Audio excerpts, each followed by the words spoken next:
സാധാരണയായി എല്ലാ വർഷവും വിജയുടെ പിറന്നാളിൽ അപൂർവ ചിത്രങ്ങളും ഹൃദയസ്പർശിയായ കുറിപ്പുകളും പങ്കുവച്ച് തൃഷ എത്താറുണ്ട്.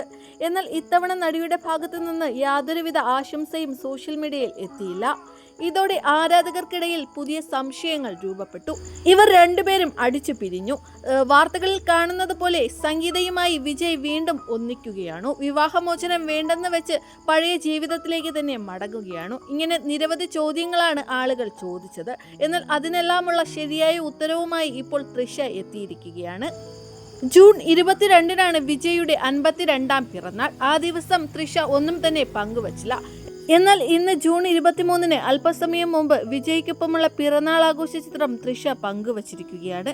പിറന്നാൾ കേക്കൊരുക്കി വിജയ്ക്ക് സർപ്രൈസ് നൽകിയിരിക്കുകയാണ് തൃഷ. ഇരുവരും വളരെ സന്തോഷത്തിലാണ് ചിത്രങ്ങളിൽ. വിജയും സംഗീതയും വീണ്ടും ഒന്നിക്കുന്നു എന്നുള്ള വാർത്തകൾ തെറ്റായിരുന്നു എന്ന് വേണം ഇപ്പോൾ മനസ്സിലാക്കാൻ. ഇനി വിജയ് ആരാധകർക്ക് അറിയേണ്ടത് ഒന്ന് മാത്രം: തൃഷയും വിജയും തമ്മിലുള്ള വിവാഹം ഉടൻ ഉണ്ടാകുമോ എന്നുള്ളത്.